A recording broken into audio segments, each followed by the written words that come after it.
नित्यानंदं निराधारं निखिलाधारम् अव्ययम् निगमाद्यगतं नित्यं नीलकंठं नमाम्यहम् शांति पाठ। ओम सहना भवतु सहनौ भुनक्तु सह वीर्यं करवावहै तेजस्विनावधीतमस्तु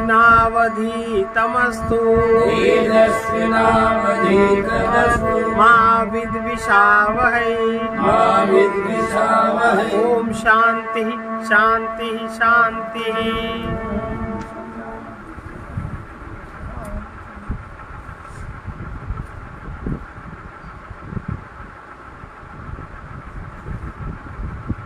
ये ब्रह्म तत्व के जिज्ञासुओं को सरलता से बोध कराने के लिए यह श्वेता स्वतर उपनिषद की व्याख्या छोटे से ग्रंथ के रूप में आरंभ की जाती है।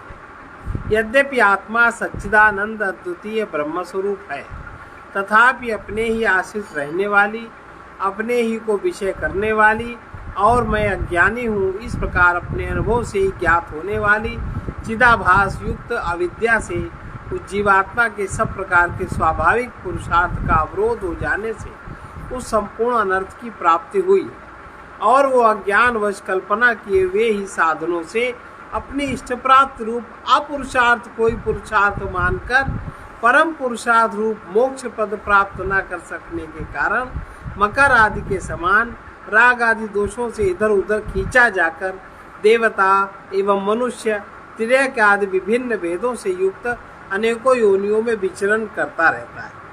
जब किसी पुण्य कर्म के द्वारा ब्रह्म विद्या का अधिकारी ब्राह्मण आदि शरीर प्राप्त कर ईश्वरार्थ कर्मानुष्ठान करने से राग आदि मलों से मुक्त और वस्तुओं का अनित्यत्व आदि देखने से ऐहिक और पारलौकिक भोगों से विरक्त हो जाता है, तब आचार्य के पास जाकर उनके द्वारा वेदांत श्रवण आदि करके मैं ब्रह्म हूँ इस प्रकार ब्रह्मात्म तत्व का साक्षात कर वो अज्ञान और उसके कार्य की निवृत्ति हो जाने के कारण शोक रहित हो जाता है, क्योंकि अज्ञान निवृत्ति रूप मोक्ष ज्ञान के अधीन है। इसलिए ज्ञान ही जिसका प्रयोजन है उस उपनिषद का आरंभ करना उचित ही है।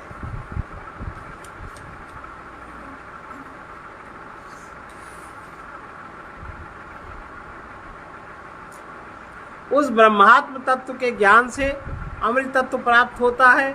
उसको जानने वाला इस लोक में अमृत मुक्त हो जाता है।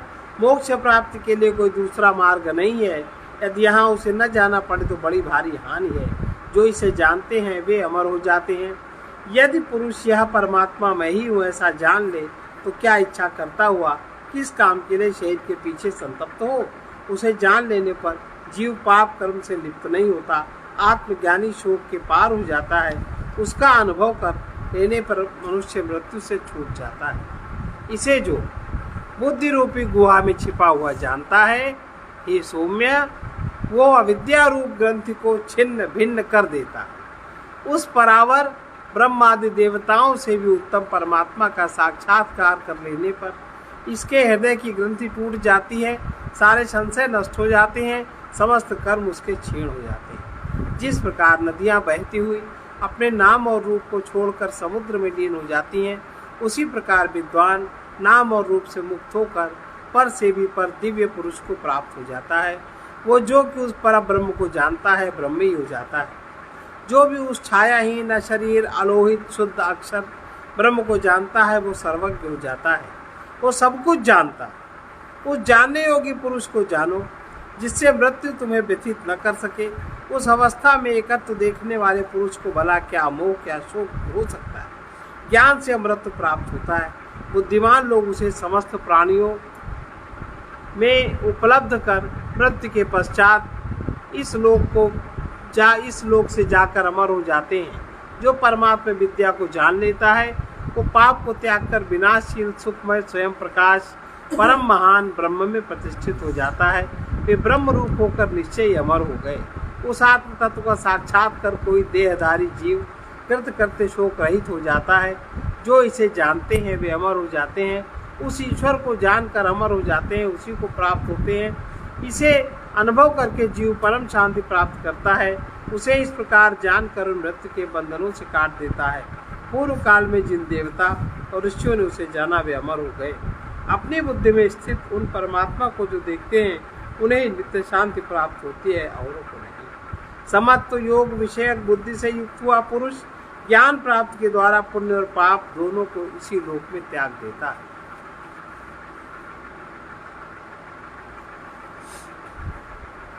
अब इसका पहला मंत्र है, ब्रह्मवादिनो वदंती इत्यादि श्वेताश्वतर शाखा की मंत्रोपनिषद है। यह उसकी संक्षिप्त टीका आरंभ की जाती है।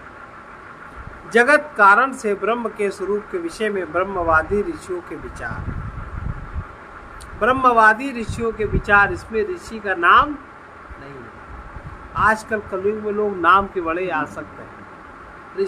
उपनिषदों में मंत्र तो हैं, योजना तो है, युक्ति तो है, पर किसी का नाम, क्योंकि शरीर अविनाशी है नहीं, नाम रूप होता है शरीर का, वो माया है। तो ये लोग माया का आश्रय नहीं लेते और जो अस्थि भाति प्रिय है वो ब्रह्म है, उसको उद्घाटित करते हैं। सही बात है। हरि ओम ब्रह्मवादिनो वदन्ति, हरि ओम ब्रह्मवादिनो वदन्ति, किं कारणं ब्रह्म कुतास्म जाता, किं कारणं ब्रह्म कुतास्म जाता, जीवामकेन क्वच सम्प्रतिष्ठा, जीवामकेन क्वच सम्प्रतिष्ठा, अधिष्ठितः केन सुखेतरेषु, अधिष्ठितः केन सुखेतरेषु, वर्तामहे ब्रह्मविदो व्यवस्थां, वर्तामहे ब्रह्मविदो व्यवस्थां। ब्रह्मवेत्ता लोग कहते हैं, जिन्होंने ब्रह्म को जाना, वो लोग क्या कहते हैं, जगत का कारणभूत ब्रह्म कैसा है। उन्होंने जान लिया, जान रहे, उसी में जी रहे, फिर भी एक आश्चर्य है कि वो उसको वो माया के अंतर्गत नहीं ला सकते, नाम रूप उसका नहीं बता सकते। आश्चर्यमय बुद्धि से कहते हैं जगत का कारण रूप ब्रह्म कैसा है, हम किससे उत्पन्न हुए, हमें उत्पन्न करने वाला हमारा केंद्र क्या है, और किसके द्वारा हम जीवित रहते हैं, कहाँ स्थित है, और हे ब्रह्मविद्गण, हम किसके द्वारा सुख दुख में प्रेरित होकर व्यवस्था माने संसार यात्रा का अनुवर्तन कर, हमें कौन प्रेरणा कर, ये इसमें इनके प्रश्न है। अब ये जो पूछ रहे हैं, जिनका ब्रह्मवादिनो वदंती, ब्रह्मवादी जो ब्रह्मवादी थे, अर्थात जिनका स्वभाव ब्रह्म चर्चा करने का था, ब्रह्म चर्चा ही करते थे, आपस में चर्चा कर रहे हैं, किम कारणम ब्रह्म, जगत का कारणभूत ब्रह्म कैसा है। अब किम इत्यादि वाक्य से ब्रह्म के स्वरूप के विषय में प्रश्न किया। जगत का कारण ब्रह्म है या कालः स्वभाव, यदि वाक्य से आगे बताए जाने वाले काल आदि का। यदि ब्रह्म कारण है तो उपादान आदि कारणों में से कौन सा कारण है, यानी स्वतः सिद्ध ब्रह्म क्या जगत का उपादान कारण है। अभी शंकराचार्य जी इसकी व्याख्या कर रहे हैं, एक छोटा छोटा लेके, यानी स्वतः सिद्ध ब्रह्म क्या जगत का उपादान कारण है अथवा बढ़ा हुआ तथा बढ़ाता है, इसलिए ब्रह्म परब्रह्म कहा जाता है।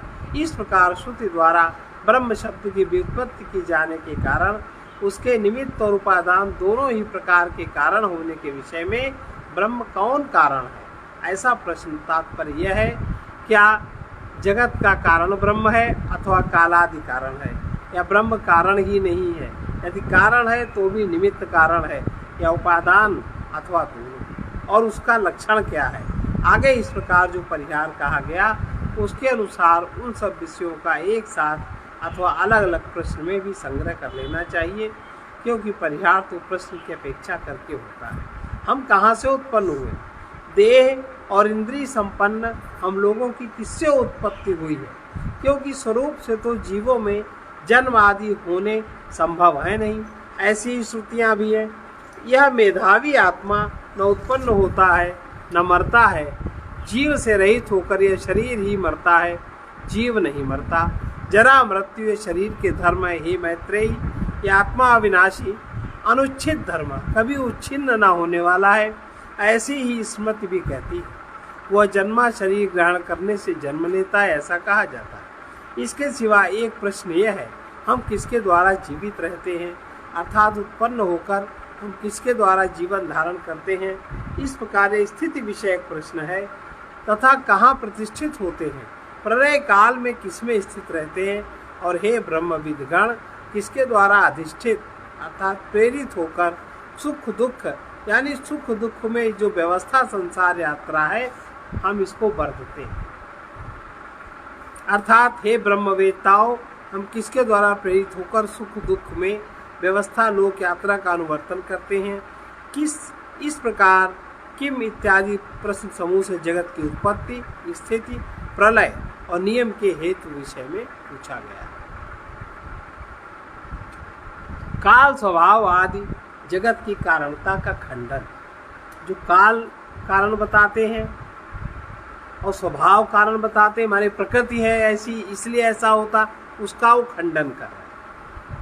अब श्रुति ब्रह्म कारणवाद के विरोधी, जो ब्रह्म को कारण नहीं मानते, अन्य न्यायिक लोग, कुछ लोग काल आदि को विचार करके विषय रूप से प्रदर्शित करते हैं, उसका खंडन करते हैं।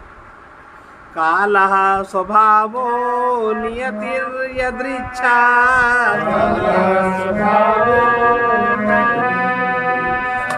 भूतानि योनिः पुरुष इति चिन्त्या भूतानि योनिः पुरुष इति चिन्त्या संयोग येषां न स्वात्मभावात् येषां न स्वात्मभावात् आत्माप्यनीशा सुख दुख हेतु आत्माप्यनीशा सुख दुख हेतु। काल, स्वभाव, नियति, यदृच्छा, भूत और पुरुष, इतने कारण गिनाए हैं या नहीं, ये कारण हैं या नहीं, इस पर विचारना चाहिए। जो लोग कहते हैं काल कारण है, हमारे होने का काल कारण है, हमारा होना ऐसा स्वभाव है, ऐसी हमारी नियति है, चूँकि हमारी इच्छा थी इसलिए ऐसा हो गया, और भूत पीछे भी ऐसा ही होता आ रहा है, भविष्य पुरुष ऐसा ही है। अनेक प्रकार के शास्त्रों में इस तरह के शब्द दिए गए हैं, तो इस पर विचारना चाहिए। इसका संयोग भी अपने शेषी आत्मा के अधीन होने के कारण नहीं हो सकता। ये अगर संयोग से भी ये कारण बनते हैं, इसलिए नहीं हो सकते कि सबके अंत में तो आत्मा बसता है, सबके अंत में शेष आत्मा। तो जब शेषी आत्मा है तो सब आत्मा के अधीन होने के कारण नहीं हो सकता। आत्मा के अलावा और कोई कारण नहीं हो सकता, क्योंकि सब कुछ आत्मा के अधीन है, सब कुछ उसके द्वारा होता है। तथा जीवात्मा भी सुख दुख के हेतु पुण्य पाप कर्मों के अधीन है। जीवात्मा भी पाप पुण्य कर्मों के अधीन है, इसलिए वो भी कारण नहीं हो सकता। काल स्वभाव इत्यादि इन सब के साथ योनि शब्द का संबंध है। क्या काल योनि कारण हो सकता है? संपूर्ण भूतों की रूपांतर प्राप्ति में जो हेतु है उसको काल कहते हैं। समस्त भूतों के रूपांतर प्राप्ति, जो रूप का बदलाव होता है, उसमें जो कारण है उसको काल कहते हैं। इस प्रकार क्या स्वभाव कारण है? पदार्थों की नियत शक्ति का नाम स्वभाव है। जैसे अग्नि का स्वभाव उष्णता, अथवा क्या नियति कारण है? पुण्य पाप रूप जो अविषम कर्म है वे नियति कहे जाते हैं। या यदृच्छा कारण है, आकस्मिक घटना अथवा आकाश आदि भूत कारण है, या पुरुष यानी विज्ञानात्मा जगत का कारण है। इस प्रकार उपयुक्त रीति से यह विचारना यानी बतलाना चाहिए इसमें कौन कारण है। कोई योनि शब्द का अर्थ प्रकृति बतलाते हैं। उस अवस्था में पूर्व मंत्र में किम कारणम ब्रह्म इस प्रश्न में आए हुए कारण पद की यहाँ भी अनुवृत्ति कर लेनी चाहिए। इस प्रकार संयोग शाम इत्यादि वाक्य से प्रदर्शित करती है काल आदि कारण नहीं है। इसका अभिप्राय समझना चाहिए। क्या काल स्वभाव आदि में प्रत्येक ही कारण है अथवा उन सबका समूह? काल आदि में प्रत्येक तो कारण हो ही नहीं सकता, क्योंकि ऐसा मानना प्रत्यक्ष विरुद्ध है। लोक में देश काल निमित्तों को परस्पर मिलकर ही कार्य करते देखा गया है, और इन कालादि का संयोग यानी समूह भी कारण नहीं हो सकता, क्योंकि समूह यानी संघाती पदार्थ अर्थात शेष होती है और उसका शेषी आत्मा विद्यमान है। अतः स्वतंत्र न होने के कारण उस सृष्टि स्थिति प्रलय प्रेरणा रूप कार्य करने में समर्थ नहीं है। तब तो आत्मा कारण हो सकता है। इस पर कहते हैं आत्मा पिनीशा सुख दुख है। तो अर्थात आत्मा यानी जीव भी अनीश है, स्वतंत्र नहीं है, वो भी सृष्टि आदि का कारण नहीं है। तात्पर्य यह है अस्वतंत्रता के कारण आत्मा का भी सृष्टि आदि में हेतु होना संभव नहीं है। इसकी अस्वतंत्रता कैसे है उसको बता रहे। सुख दुख हेतु, सुख दुख के हेतु पुण्य पाप पुण्य अपुण्य कर्म विद्यमान है। अतः उन कर्मों के अधीन होने से जीव भी आत्मा भी स्वतंत्र नहीं है। इसलिए त्रिलोकी की सृष्टि स्थिति और नियमन में इसका सामर्थ्य है ही नहीं। जो त्रिलोक में सृष्टि है स्थिति है जो भी नियमन जैसे होता है इसमें इसका सामर्थ्य नहीं है। यही इसका अभिप्राय है। अथवा यूँ समझना चाहिए कि आत्मा सुख दुख के हेतु आध्यात्मिक भेदों वालों का जगत ईश कारण नहीं, क्योंकि जो आध्यात्मिक आदि भेदों वाला जगत आत्मा के बंधन और दुख का कारण है, उसकी वह स्वतंत्रता से स्वयं ही क्यों रचना करेगा? जो दुख कारण है जिसके लिए वो उसकी रचना आत्मा क्यों करेगा? इसका जवाब बता रहे। ध्यान के द्वारा ऋषियों को कारणभूता ब्रह्म शक्ति का साक्षात्कार होगा। इस प्रकार अन्य सब पक्षों का निराकरण कर अब श्रुति यह बतलाती है कि उन ब्रह्मवेत्ताओं ने प्रमाणांतर से ज्ञान न होने वाले उस मूल तत्व के विषय में अन्य किसी उपाय की गति ना देखकर सारे उपाय समझ लिए, खोज लिए, किसी में कोई गति न मिली। ध्यान योग के अनुशीलन द्वारा उस परम मूल कारण को स्वयं ही अनुभव कर लिया। क्या अनुभव कर लिया? ते ध्यान योगानुगता अपश्यन्, ते ध्यान योगानुगता अपश्यन् देवात्मशक्तिं स्वगुणैर्निगूढां, देवात्मशक्तिं स्वगुणैर्निगूढां या कारणानि निखिलानि तानि, या कारणानि निखिलानि तानि कालात्मयुक्त्यान्यधितिष्ठेत्का, कालात्मयुक्तान्यधितिष्ठते का। उन्होंने ध्यान योग का अनुवर्तन कर, ऋषियों ने ध्यान योग का अनुवर्तन कर अपने गुणों से आच्छादित परमात्मा की शक्ति का साक्षात्कार किया। माने अपने को तीनों गुणों से हटाकर, तीनों गुणों से हटकर जो परमात्मा शक्ति है उसका साक्षात्कार किया, जो परमात्मा की अकेले ही काल से लेकर आत्मा पर्यंत समस्त कारणों के अधिष्ठान है। जो परमात्मा अकेले ही काल से लेकर जितने भी व्यवस्थाएं हैं जगत में, काल से लेकर आत्मा पर्यंत समस्त कारणों का केंद्र है, ये उन्होंने जाना। ध्यान चित्त की एकाग्रता को कहते हैं, वही योग है जिसके द्वारा चित्त को युक्त किया जाए। इस व्युत्पत्ति के अनुसार ध्येय वस्तु के ग्रहण का उपाय ही योग है। उसका अनुगमन कर अर्थात समाहित उन्होंने देवात्म शक्ति का दर्शन साक्षात्कार किया। प्रश्न समुदाय और उसके समाधानों का जो सूत्र कहा जा चुका है उसी को आगे प्रत्येक का विस्तार करके कहा जाएगा। इनमें प्रश्न समुदाय तो इस प्रकार है, क्या ब्रह्म जगत का कारण है अथवा कालादि कारण है, तथा ब्रह्म कारण है, कार्य कारण से अतीत अथवा ब्रह्म कारण है या नहीं, यदि कारण है तो भी उपादान कारण है कि निमित्त कारण है, अथवा दोनों प्रकार का होने पर भी ब्रह्म का लक्षण क्या है, और यदि वो कारण नहीं है तो भी उसका क्या लक्षण है। इस प्रश्न समुदाय का यह उत्तर ब्रह्म न कारण है न कारण है, न कारणाकारण उभय रूप है, न इन दोनों से भिन्न है, न निमित्त कारण है न उपादान कारण है, और न दोनों प्रकार का कारण है। यहाँ कहना यह है कि अद्वितीय परमात्मा का कारणत्व, उपादानत्व, निमित्तत्व स्वतः कुछ भी नहीं है। जिस उपाधि के कारण इसका कारणत्व आदि है, उसी कारण यानी निमित्त का उपादान कर और उसी के प्रयोजक निश्चित करके देवात्म शक्ति इत्यादि वाक्य से दिखाते हैं। उन्होंने देव माने द्योतन आदि से युक्त मायावी महेश्वर परमात्मा की स्वरूप भूता स्वतंत्रता शक्ति को कारण रूप से देखा। सांख्य मत द्वारा कल्पना की हुए प्रधान आदि के समान उससे भिन्न किसी स्वतंत्रता शक्ति को नहीं देखा। आगे माया को प्रकृति जानो, मायावी को महेश्वर। इस प्रकार ब्रह्म पुराण में कहा गया है कि 24 प्रकार के भेदों वाली माया परमात्मा से प्रकट हुई और उसी की परा प्रकृति है। गीता में कहा गया, मुझ अधिष्ठान के द्वारा प्रकृति चराचर को उत्पन्न करती है। कैसी शक्ति को देखा जो अपने गुणों से प्रकृति के कार्यभूत पृथ्वी आदि के निगूढ़ आच्छादित थी, अर्थात कारण का स्वरूप कार्य के स्वरूप से दब जाने के कारण जो कार्य से पृथक अपने स्वरूप से उपलब्ध होने योग्य नहीं था। गुण प्रकृति के कार्य हैं। ये बात सत्व रज और तम ये प्रकृति से उत्पन्न हुए गुण हैं। इस वाक्य में व्यास जी भी दिखलाते हैं।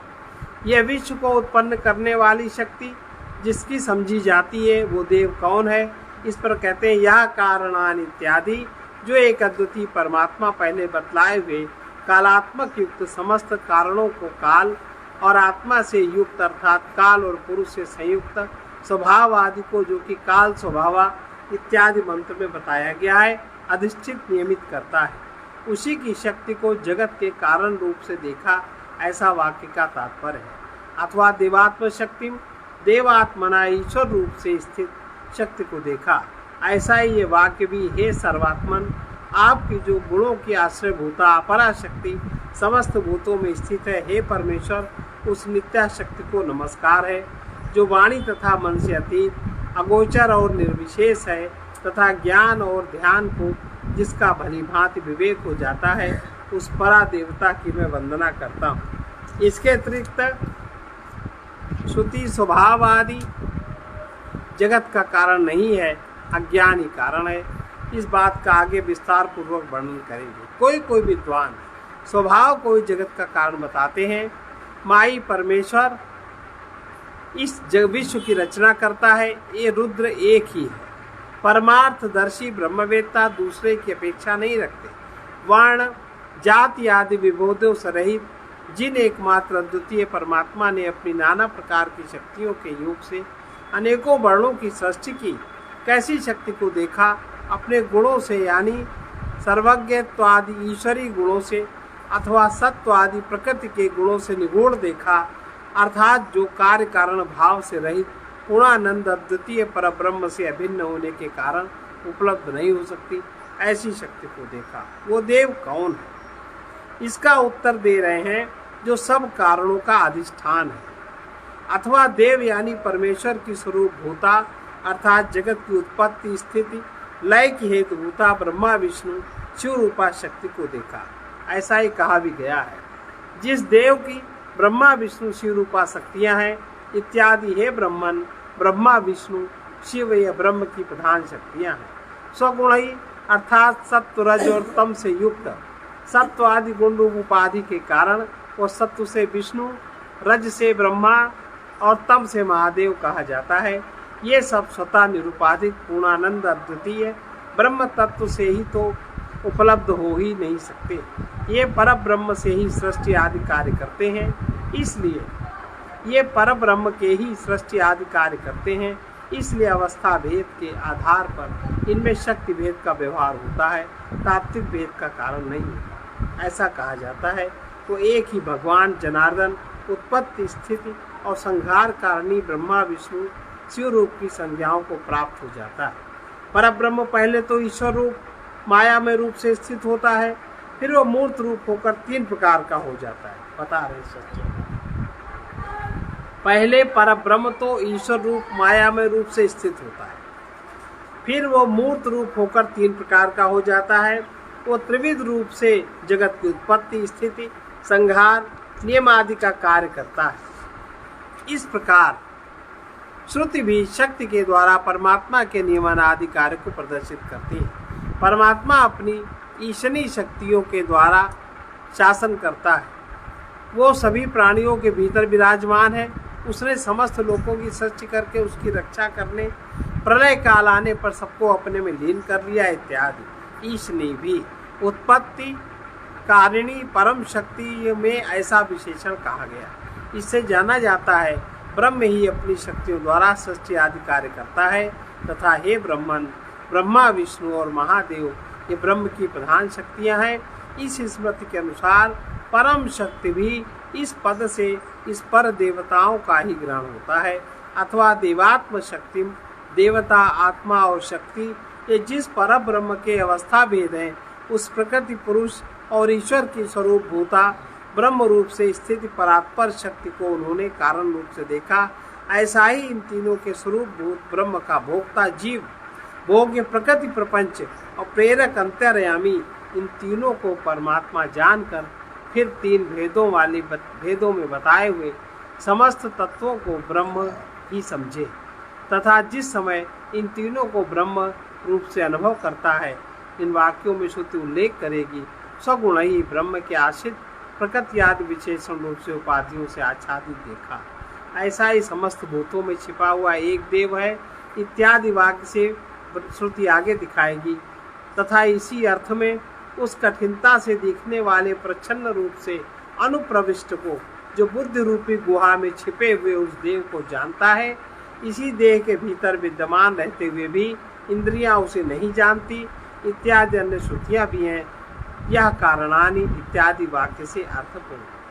अब देवात्मा द्योतनात्मक प्रकाश रूप अर्थात समस्त तेजों के तेज प्रधान घन मूर्ति परमात्मा की जगत की सृजन, पालन, संहार और नियंत्रण करने वाली शक्ति अर्थात सामर्थ्य को देखा, जो स्वगुण ही सर्वज्ञ सर्वेशित्वादि अपने ही अंशभूत गुणों से आच्छादित होने के कारण, उन विशेष रूपों में से स्थित होने के कारण अपनी शक्तिमान शुद्ध रूप से उपलब्ध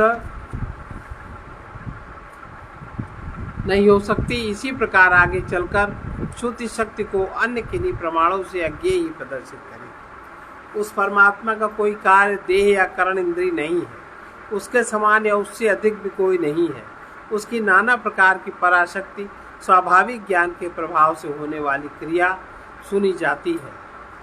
इस प्रकार से किम कारणम देवात्म शक्तिम, इस प्रश्न के उत्तर में अनेक तरह के पक्ष भेद दिखाए। इस प्रकार यहाँ तक परमात्मा की शक्ति को देखा जो अकेले ही काल आत्मा के सहित सबका अधिष्ठान है। इन 2 श्रुतियों के अर्थों में से एक परमात्मा के स्वरूप और शक्ति रूप से निमित्त और उपादान होने का कारण मायावी रूप से ईश्वर, देवता, सर्वज्ञ आदि होने का अमायिक रूप से सत्य ज्ञानानंद स्वरूप एवं अद्वितीय होने से संक्षेप में वर्णन कर दिया। अब कार्य कारण की अभिन्नता का प्रतिपादन करती हुई श्रुति सर्वरूप दिखाती है तथा विकार वाणी से आरंभ होने वाला नाम मात्र है, ऐसा श्रुति कहती है।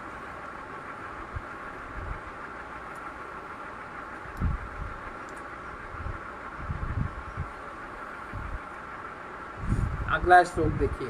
कारण ब्रह्म का चक्र रूप से वर्णन। चक्र रूप कारण ब्रह्म का चक्र रूप किस प्रकार चलता है। तमेकनेमिं निवृत्तं षोडशान्तं, तमेकनेमिं निवृत्तं षोडशान्तं, शतार्धारं विशन्ति प्रत्यराभि, शतार्धारं विशन्ति प्रत्यराभि, अष्टैकः षड्भिर्विश्वरूपैकपाशम्, अष्टैकैः षड्भिर्विश्वरूपैकपाशम्, त्रिमार्गभेदं द्विनिमित्तैकमोहम् त्रिमार्गभेदं द्विनिमित्तैकमोहम्। इसका अर्थ पढ़ के यहीं से समाप्त करेंगे। उस एक नेम, वो जो एक नेमी, एक जो अधिष्ठान है, सबका जो केंद्र है परमात्मा ब्रह्म, उस एक नेमी के 3 व्रत, कल इसको व्याख्या में पढ़ेंगे। 3 व्रत, 16 अंत, 50 अरो, 20 प्रत्ययों, 6 अष्टकों, विश्वरूप 1 पाश, 3 मार्गों तथा पाप पुण्य दोनों के निमित्त भूत एक मोह वाले कारण को उन ऋषियों ने एक साथ देखा। तब बाकी कल ये थोड़ा सा आगे जब पढ़ेंगे तो थोड़ा कठिन है तो अच्छा लगा आप लोगों को? ये थोड़ा कठिन है, हैं? अब आएगा सब, अभी तो 3 श्लोक हैं, आगे आएगा। अभी ये सब बता देंगे ना, इसके बाद 5वें श्लोक से सरल है। इसी में ये है, एको देवा सर्वभूतेषु गुणा, 11वां मंत्र है इसका। साक्षी चेता केवलो निर्गुणा, इसी में तो है श्वेता चतुर्पनिषद।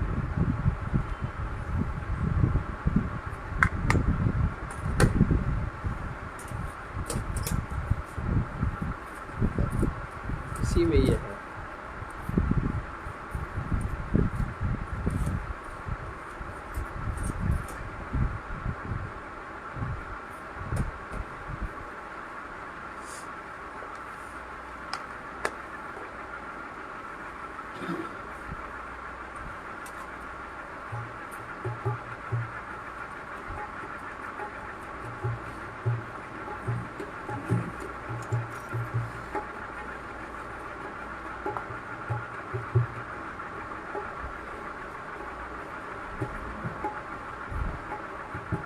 पतितों का संसार में उद्धार करने वाले प्रभु, पतितों का संसार में उद्धार करने वाले प्रभु, तुम जग प्रपंच विस्तार में निस्तार करने वाले प्रभु, तुम जग प्रपंच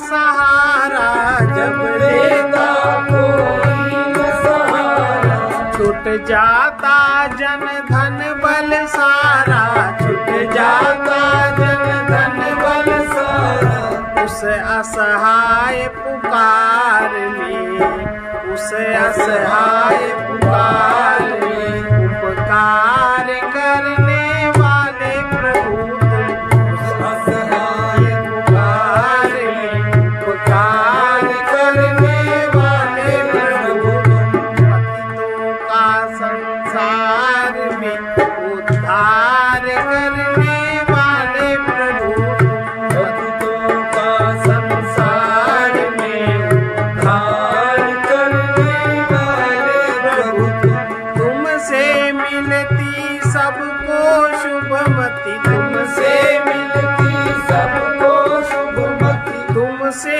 ही जीवन में सद्गति, तुमसे ही जीवन में सद्गति, पापों के प्रतिकार में, पापों के प्रतिकार में उपचार करने वाले प्रभु, पापों के प्रतिकार में उपचार करने वाले प्रभु, जग प्रपंच विस्तार में, जग प्रपंच विस्तार में निस्तार करने वाले प्रभु, जग प्रपंच विस्तार में निस्तार करने वाले प्रभु, महापुरुष जो तुमको भजते, महापुरुष जो तुमको भजते, उनको तो तुम कभी न तजते, उनको तो तुम उद्गार में शुचि उनके भाव उद्गार में शुचि प्यार करने वाले प्रभु तुम उनके भाव उद्गार में शुचि प्यार करने वाले प्रभु तुम पतितों का संसार में उद्धार करने वाले प्रभु पतितों का संसार में उद्धार करने वाले प्रभु तुम ही जानो सबके चित्त की तुम ही जानो सबके चित्त की तुम करते हो सब कुछ हित की तुम करते हो सब कुछ हित की पथिक भवार्णव धार में अब पार करने वाले प्रभु तुम पतित भवार्णव धार में अब पार करने वाले प्रभु तुम पतितों का संसार में उद्धार करने वाले प्रभु तुम पतितों का संसार में उद्धार करने वाले प्रभु तुम जग प्रपंच विस्तार में विस्तार करने वाले प्रभु तुम जग प्रपंच विस्तार में विस्तार करने वाले प्रभु। इसका संत वचन है, यदि परमात्मा को जानना चाहते हो तो विरक्त ज्ञानी की आज्ञा पर चलो। दो बातें थी। विरक्त, विरक्त माने कहीं आसक्त न हो। विरक्त माने कपड़ा न पहने, ऐसे कपड़े पहने, ये सब नहीं। आसक्ति रहित। विरक्त माने कि कहीं भी आसक्त न हो, कि आज्ञा पर ज्ञानी, कहीं भी आसक्त न हो, ज्ञानी हो, उसकी आज्ञा पर चलो। संसार में लाखों मनुष्य स्व को जानकर पर की अर्थात अन्य की ओर देखते हुए पर कथा कहते और सुनते हुए समय नष्ट करके विनाश को प्राप्त हो रहे हैं। संसार में लाखों मनुष्य स्व और पर को न जानकर, स्व को न जानकर पर की है सब। संसार में लाखों मनुष्य स्व को न जानकर पर की अर्थात अन्य की ओर देखते हुए पर कथा कहते सुनते हुए समय नष्ट करके विनाश को प्राप्त हो रहे हैं। सर्वे भवन्तु सुखिनः, सर्वे भवन्तु सुखिनः, सर्वे सन्तु निरामयाः, सर्वे सन्तु निरामयाः, सर्वे भद्राणि पश्यन्तु, सर्वे भद्राणि पश्यन्तु, मा कश्चित् दुःखभाग् भवेत्। मा कश्चित् दुःखभाग् भवेत्। कृष्णाय वासुदेवाय कृष्णाय वासुदेवाय हरे परमात्मने हरे परमात्मने प्रणतक्लेशनाशाय प्रणतक्लेशनाशाय गोविन्दाय नमो नमः।